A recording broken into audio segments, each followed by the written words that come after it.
अब हम थोड़ा समझ लेते हैं कि इन सब्जेक्ट्स को इन सभी सब्जेक्ट्स को मैनेज कैसे करें।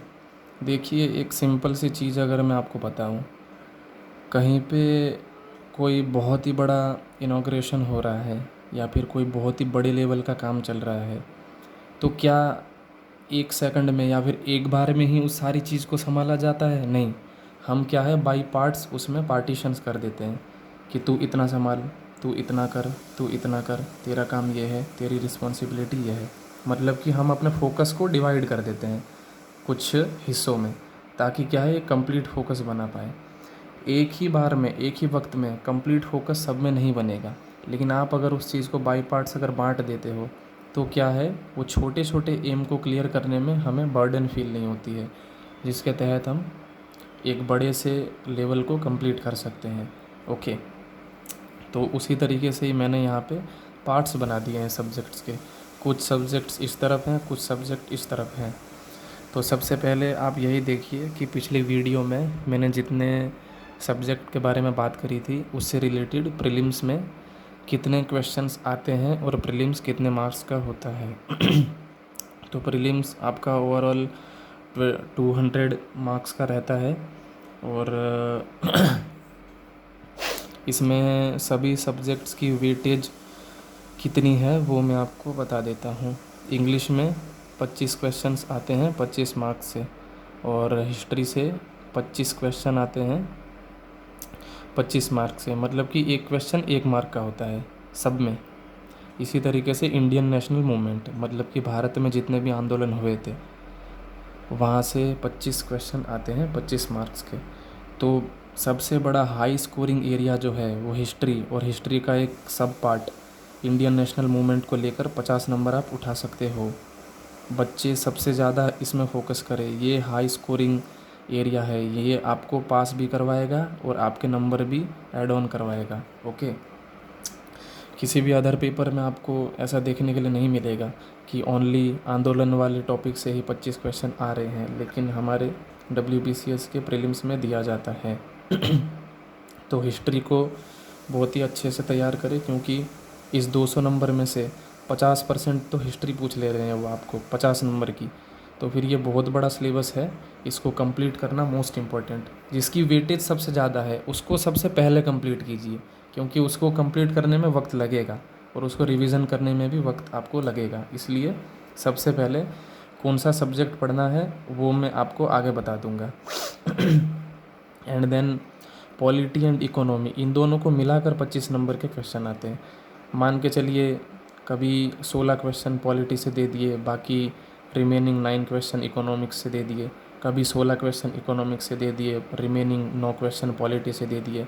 तो इसके अंदर अंदर वेटेज कम ज़्यादा होते रहती है, वो आपको ज़्यादा ध्यान नहीं देना है। पढ़ना दोनों बराबर ही है, कभी भी ये नहीं सोचना है कि पॉलिटी इंपॉर्टेंट है, इकोनॉमिक्स को थोड़ा कम पढ़े क्योंकि कम क्वेश्चन आते हैं। वो उनके ऊपर डिपेंड करता है।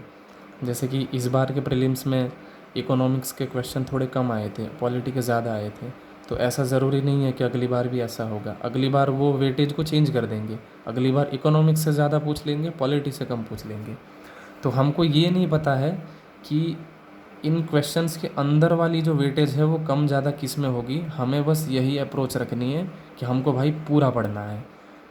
अगर पूरा पढ़ के जाओगे तो आप टेंशन फ्री पेपर दे पाओगे, आपको कोई फ़र्क नहीं पड़ेगा कि वेटेज किसकी कम हो रही है किसकी ज़्यादा हो रही है। ओके, तो ये पॉइंट याद रखें। एंड देन इंडियन जियोग्राफी से क्वेश्चन आते हैं, और जियोग्राफी ऑफ वेस्ट बंगाल से रिलेटेड भी क्वेश्चन आते हैं, क्योंकि आप जिस भी स्टेट का सिविल सर्विस दोगे उस स्टेट का आपको जियोग्राफी पता रहनी चाहिए, और प्लस में इंडियन जियोग्राफी तो सबको पता रहनी चाहिए। ओके, तो इन दोनों को मिला के भी 25 मार्क्स के क्वेश्चन आते हैं।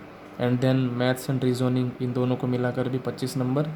करंट अफेयर 25 नंबर की आती है, और साइंस मतलब कि फ़िज़िक्स, केमिस्ट्री और बायोलॉजी, इन तीनों को मिला के, एंड टेक्नोलॉजी के कुछ क्वेश्चन, मतलब कि इन चारों को मिला के 25 नंबर का क्वेश्चन आता है। ओके, मानो कि 7-8 क्वेश्चन बायोलॉजी से पूछ लिए, 2-3 क्वेश्चन फिज़िक्स से पूछ लिए, 1-2 केमिस्ट्री से पूछ लिए, बाकी बचे टेक्नोलॉजी से रिलेटेड पूछ लिए। तो इस तरीके से अंदर ही अंदर वेटेज मतलब कि कम ज़्यादा होती रहती है, लेकिन ओवरऑल जो बाहर वेटेज है साइंस की वो 25 नंबर की है। इसी तरीके से मैथ एंड रीजनिंग की 25 की है। तो इसी तरीके से टोटल 8 पार्टीशन होते हैं 25 मार्क्स के, और इसी तरीके से 200 नंबर के प्रीलिम्स को बनाया जाता है, कंडक्ट करवाया जाता है। ओके। तो आपको अगर इतनी बड़ी कोई लिस्ट दे दे कि भाई ये सारे सब्जेक्ट पढ़ने हैं, तो आप नहीं पढ़ पाओगे। मैंने अभी क्या कहा, एक बहुत ही बड़े चीज़ को छोटे छोटे डिपार्टमेंट में, छोटे छोटे पार्ट्स में डिवाइड करके अपने फोकस को उस चीज़ में सेपरेटली देकर उस चीज़ को अंजाम दिया जा सकता है। इसलिए मैंने सारे सब्जेक्ट को पार्ट 1 एंड पार्ट 2 में बांट लिया, ताकि क्या है, पहले आप पार्ट 1 में फोकस करिए, पार्ट 1 को छोड़िए, ओनली पार्ट 1 देखिए, उसके बाद पार्ट 2 देख लिया। इसी तरीके से मतलब कि एक टाइम में एक चीज़ में फोकस करिए, और उस एक पार्ट के अंदर कितने हैं उन सब के ऊपर फोकस करिए। एक बार में ही इन सब पे नहीं किया जा सकता है, लेकिन अगर हम डिवाइड कर करके पढ़ेंगे तो हमें बर्डन फील नहीं होगी। जैसे कि मैं वीडियो बना रहा हूँ, एक वीडियो में ही अगर सब कुछ बता दूँ तो बर्डन फील होगा, कुछ समझ में नहीं आएगा। और अभी मैं डिवाइड कर करके 15-15 मिनट की वीडियो बना रहा हूँ, तो आपको वो ज़्यादा बर्डन फील नहीं हो रही है, आपको सेपरेट चीज़ें दिमाग में घुस रही है, इसलिए सेपरेटिज्म बहुत ज़रूरी है। तो यहाँ पे मैंने बेसिकली क्या किया है कि जो अपने हाई स्कोरिंग वाले जो सब्जेक्ट है उसको मैंने अलग कर लिया है। मतलब कि 125 मार्क्स का पार्ट 1 मैंने बना दिया। इंग्लिश में से 25 जो आते हैं वो history, Indian national movement, polity and economy, geography and west Bengal geography. तो इस 125 नंबर के सेगमेंट को मैंने अलग कर दिया। अब आप देख सकते हैं ये सिलेबस बहुत ही वास्ट मतलब क्वांटिटी में रहते हैं। हिस्ट्री बहुत ज़्यादा पढ़नी रहती है, सिलेबस लंबा है, जियोग्राफी का भी सिलेबस लंबा है, इंग्लिश ग्रामर का भी सिलेबस लंबा है। आप सभी को पता है ग्रामर तो ख़त्म नहीं होती वैसे भी करते करते भी। तो बेसिकली पार्ट 1 का जो एरिया है वो सबसे ज़्यादा क्वेश्चंस आते हैं वो वाला भी कह सकते हो, सबसे ज़्यादा वेटेज जिसकी है वो वाला भी कह सकते हो। कहने का मतलब ये है, अगर आप इस 125 मार्क्स के सेगमेंट को कंप्लीट पढ़ लोगे तो यहाँ से कम आप 100 क्वेश्चंस को कवर करके आ सकते हो। ओके। एंड देन पार्ट 2 में मैंने प्योर साइंस वगैरह के सब्जेक्ट को अलग डाल दिया है, जैसे कि maths and reasoning, current affairs और ये साइंस एंड टेक्नोलॉजी को मैंने अलग कर दिया है। जैसे ही आप यहाँ से पार्ट 2 को कंप्लीट करोगे तो इस 75 मार्क्स में से आप कम से कम 50 या 60 नंबर तो उठा ही सकते हो। तो कहने का मतलब है 100 क्वेश्चन यहाँ से कर लिया आपने और कम से कम 50 क्वेश्चन यहाँ से कर लिए, तो कम से कम 150 या 160 इतने क्वेश्चंस अगर आप कवर करके आओगे तब जाकर ही आप 125 नंबर की जो कट ऑफ होती है प्रीलिम्स की वो आप पार कर पाओगे। ओके। तो अब आपको समझ में आ ही रहा होगा कि अगर एक साथ पढ़ते कुछ समझ में नहीं आता। पहले आप 125 मार्क्स के सेगमेंट को फोकस कीजिए, इन सब्जेक्ट को कंप्लीट कर लिया, उसके बाद इन सब्जेक्ट को कंप्लीट कर लिया। तो उस तरीके से आपको इन चीज़ों को ध्यान में रखना है। ओके।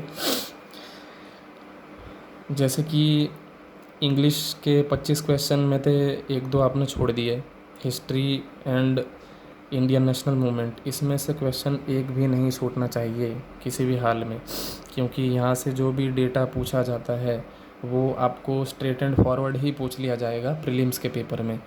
मेंस के पेपर में तो हार्ड क्वेश्चंस आएंगे, लेकिन प्रीलिम की बात कर रहा हूँ मैं। तो यहाँ से हिस्ट्री और इंडियन नेशनल मूवमेंट में से 50 में से 49 नंबर तो आने ही चाहिए हर हाल में, और इंग्लिश में से 25 में से 15 to 20 के बीच में नंबर आ जाने चाहिए, क्योंकि ग्रामर गलत हो सकती है, ये मैं भी समझता हूँ।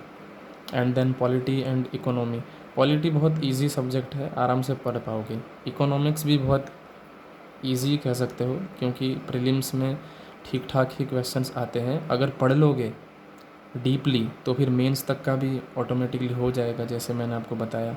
तो यहाँ से भी आप 17-18 क्वेश्चंस करके आइए। Geography and west Bengal geography को बहुत अच्छे से तैयार करना, क्योंकि यहाँ से 10 क्वेश्चंस खड़े पूछ लिए जाते हैं। मतलब कि 25 क्वेश्चन में से 9 से 10 क्वेश्चन तो हमारे खुद के स्टेट के पूछ लिए जाते हैं। तो ये आपके दिमाग में वेस्ट बंगाल की जियोग्राफी कंप्लीट रहनी चाहिए। कहने का मतलब है आप इस हर एक सब्जेक्ट में से कुछ कुछ अगर क्वेश्चंस छोड़ कर आओगे तब जाकर भी आप कम से कम 100 क्वेश्चंस तो करके आ ही लोगे। मेरा कहने का मतलब है 25 क्वेश्चन को अगर इस कंप्लीट सेगमेंट में से आप छोड़ देते हो, 2 यहाँ से छोड़ दिए, एक आध यहाँ से छोड़ दिया, 2-3 यहाँ से छोड़ दिया, 3-4 यहाँ से छोड़ दिया, अगर बहुत टफ लग रहा है या फिर याद नहीं है, तो कम से कम आपको ऐसा तो रहेगा कि 100 नंबर यहाँ से आप कवर कर ही लो। और 100 नंबर आपको कवर करने ही है यहाँ से, एंड 100 से प्लस अगर आप कवर कर पाओ तो वो आपके लिए बेनिफिशियल रहेगा। तो ये चीज़ थोड़ा सा ध्यान रखनी है।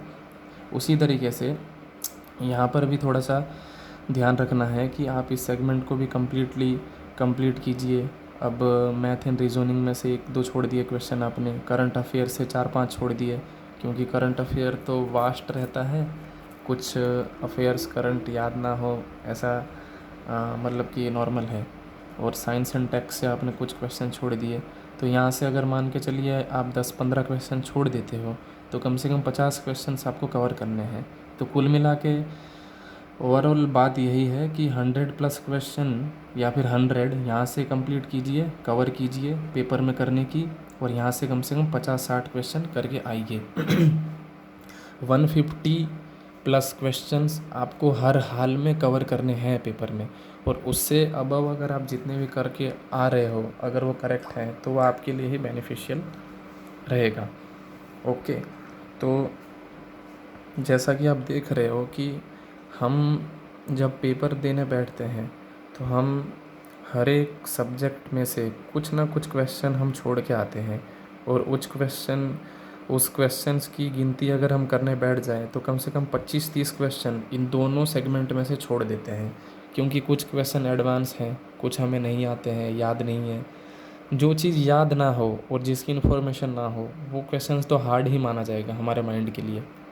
अगर मान के चलिए इंडिपेंडेंस का ईयर किसी को पता नहीं है, मतलब कि बचपन से उसने वो ईयर सुना नहीं है, क्वेश्चन आसान है, क्योंकि वो एक कॉमन क्वेश्चन बन चुका है, सबको आता है। लेकिन अगर किसी को इन्फॉर्मेशन है ही नहीं बचपन से तो वो उसके लिए हार्ड है।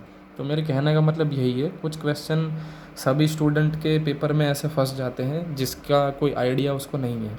हर एक सब्जेक्ट की बात कर रहा हूँ, तो हर एक सब्जेक्ट में से कुल मिला के वो 20-25 क्वेश्चन तो वो छोड़ के आ ही जाता है। तो बाकी के 160 क्वेश्चन तो आपको करने ही हैं हर हाल में। उसके लिए आपको ये सारा सिलेबस कवर करना पड़ेगा। कोई अगर बंदा कहे मुझे मैथ नहीं आती है, मेन सब्जेक्ट में धुरंधर हूँ, मेन सब्जेक्ट को कवर करके ही पास हो जाऊँगा, ऐसा नहीं हो पाता है। आप जिस भी सब्जेक्ट में परफेक्ट हो आप वहाँ से भी 1-2 क्वेश्चन छोड़ कर आते हो जब हम पेपर देने बैठते हैं, क्योंकि कुछ क्वेश्चन हम पे हो नहीं पाते हैं। तो ऑन एन एवरेज सभी सब्जेक्ट को लेकर हमें चलना है, सभी में से कुछ ना कुछ करके आना है, तब जाकर ही हम एक बड़े लेवल को अंजाम दे पाएंगे। मतलब कि बूंद बूंद से सागर बनाना है, वही है बात। कोई बंदा कह रहा है कि करंट अफेयर मेरे से होगी नहीं, मैथ मेरे से होगी नहीं, रीजनिंग मेरे से होगी नहीं, साइंस मेरा परफेक्ट है और ये सभी सब्जेक्ट मेरे परफेक्ट है, 125 मार्क्स प्लस 25 मार्क्स 150 में से 150 में ला दूंगा। क्या ऐसा पॉसिबल है? सोचिए आप खुद, क्या ऐसा पॉसिबल है? आप यहाँ से कुछ ना कुछ क्वेश्चन छोड़ोगे ही छोड़ोगे। अगर यहाँ से छोड़ते छोड़ते 150 में से 10-15 क्वेश्चन छोड़ दिए और 135 क्वेश्चन आपने कवर करें, तो उसमें से भी अगर कुछ गलत क्वेश्चन आ गए तो वो नेगेटिव मार्किंग खाते खाते आप कट ऑफ से नीचे उतर आओगे। तो वो चीज़ से बेटर यही रहेगा कि आपका जो हार्ड सब्जेक्ट है आप उसको भी कंप्लीट कीजिए। अगर 4-5 क्वेश्चन आप वहाँ से भी करके आ जाते हो तो वही आपको पास होने में कामयाबी दिलाएगा, क्योंकि जब कट ऑफ से 5-6 नंबर ज़्यादा हमें मिलते हैं और हम पास हो जाते हैं तो हम अपने इस हाई स्कोरिंग वाले सब्जेक्ट को नहीं देखते हैं, हम इन हार्ड सब्जेक्ट को देखते हैं कि यार 3-4 नंबर के मार्जिन से ही मैं पास हो गया, इसका मतलब जो भी हार्ड सब्जेक्ट मेरा था क्या पता उसने ही मेरे को पास करवाया, क्योंकि 5-6 क्वेश्चन मैंने वहाँ से ही करे थे। तब आपको ये वाले याद नहीं आएंगे, तब आपको यही अपना हार्ड सब्जेक्ट याद आएगा। तो फिर हमेशा इस चीज़ को ध्यान में रखिए, हार्ड सब्जेक्ट है बाकी मेरे परफेक्ट है, मैं कर लूँगा, उस सब्जेक्ट को स्किप कर दूँगा, ऐसा कभी भी नहीं करना है। सारे सब्जेक्ट को पढ़ना है, सभी सब्जेक्ट में से कुछ ना कुछ हम पेपर में करते हैं और कुछ ना कुछ हम छोड़ते हैं। तो ऑन एन एवरेज मिला के अगर करके आओगे तब जाकर ही आप 160 क्वेश्चन को क्रैक कर पाओगे। ओके। तो यही थी बात। और ये मैं क्यों कह रहा हूँ, क्योंकि मान के चलिए पिछले बार या फिर इस बार मुझे याद नहीं है 124 के अराउंड एक कट ऑफ गया था। तो आप एक बात को समझने की कोशिश कीजिए, एक बच्चा इन दोनों ब्लॉक को नहीं कर रहा है, मैथ को और करंट को छोड़ दिया, वो बहुत ही ज़्यादा कॉन्फिडेंस में है कि साइंस और इस ब्लॉक को लेकर ही मैं पास हो जाऊंगा। कहने का मतलब है मैं 150 क्वेश्चन में से 150 कर पाऊंगा। आपको तो पता ही है कि ये पॉसिबल नहीं है। अब यहाँ से वो 10-15 क्वेश्चन छोड़ेगा तो कम से कम 135 क्वेश्चन वो करके आया, कट ऑफ जा रही है 125। अब यहाँ से भी कुछ गलत होंगे तो यहाँ से उसको फ़ाइन देना पड़ेगा, नेगेटिव मार्किंग। अगर वो नेगेटिव मार्किंग गिरते गिरते वो 124 के आसपास आ गया तो वो तो फेल हो जाएगा। तो इसीलिए मैं आपको यही कहना चाह रहा हूँ कि हमेशा कट ऑफ से ऊपर की ही सोचनी है और कट ऑफ से ऊपर के ही मार्क्स आपको लाने हैं, ताकि आपके जो कट ऑफ से हाई मार्क्स जो आपने 20-25 मार्क्स बनाए हैं वो आपको नेगेटिव मार्किंग को ज़्यादा से ज़्यादा कट ऑफ के आसपास ना आने के लिए एक प्रोटेक्शन प्रोवाइड करें आपको। तो ये बात भी समझा दे रहा हूँ कि क्या कहना चाह रहा हूँ मैं। जैसे कि ये वाला मैंने आपको एक एग्जांपल दिया 150 नंबर वाला, जो बच्चा इन दोनों को छोड़ के करके आ रहा था। अब मैं आपका एग्जांपल दे रहा हूँ जो सब करके आएगा। देखिए जैसे कि आपने इस हाई स्कोरिंग एरिया वाले को कवर करा और इसको भी करा, कुछ क्वेश्चन आपने इसमें से छोड़े थे, कुछ यहाँ से भी छोड़े थे। अब आपके लिए मैथ भी हार्ड थी, करंट भी हार्ड थी, लेकिन फिर भी आपने इस चीज़ को कंप्लीट किया। तो 150 क्वेश्चन तो आपने करे थे प्लस में 3-4 क्वेश्चन आपने यहाँ से कर दिए, 4 ले लो, 3-4 यहाँ से कर दिए, तो कम से कम 10 से 12 क्वेश्चन तो आप गिरते पड़ते करके ही आओगे। मतलब कि 160 प्लस आपने कवर कर लिए। अब आपके यहाँ से अगर 10-15 क्वेश्चन गलत निकलते हैं तो आपके 140 के अराउंड क्वेश्चन सही अगर निकलते हैं, तो यहाँ से अगर आप नेगेटिव मार्किंग खाते खाते नीचे आओगे तो कहीं ना कहीं तो आप 124 के आसपास आके मतलब खड़े तो हो ही जाओगे। तो मेरे कहने का मतलब यही है, आपको अपने हार्ड सब्जेक्ट को भी कंप्लीट करना है, छोड़ना कुछ भी नहीं है, कुछ भी नहीं छोड़ना है। छोटी छोटी चीज़ें, कुछ कुछ नंबर ही पास और फेल के बीच में मार्जिन बना देते हैं, फिर हमें दुख देते हैं कि यार अपने हार्ड सब्जेक्ट को अगर मैं पढ़ लेता तो 1-2 क्वेश्चन तो मैं करके आ ही जाता। ऐसा तो नहीं है कि बिना पढ़े इस बार में कुछ नहीं करके आ पाया, कुछ तो करके आता और वो कुछ ही हमें पास करवाता है। ओके। तो जो बाकी बच्चे कुछ होते हैं ऐसे जो सोचते हैं कि इसमें से जो मेरा स्कोरिंग एरिया है मैं उसी को करूँगा, ये मुझे आता नहीं है नहीं करूँगा। नहीं आता है छोड़ना नहीं है, करना ज़रूर है। ठीक है, आप 25 में से 20 नहीं कर सकते हो, कोई बात नहीं। अरे बाबा 5 या 7 क्वेश्चन तो कर पाओगे। 2-3 क्वेश्चन अगर रीजनिंग से कर दिए, 3-4 क्वेश्चन अगर मैथ से कर दिए और बाकी एरिया तो आपका था ही, तो इनको मिला के कहीं ना कहीं तो आप बहुत एक अच्छा स्कोर खड़ा कर सकते हो। इसलिए कहावत है कि बूंद बूंद से सागर बनता है। तो हर एक चीज़ को थोड़ा थोड़ा करके करता है और कंप्लीट ओवरऑल सारा कुछ कर लेना है इस तरीके से ही।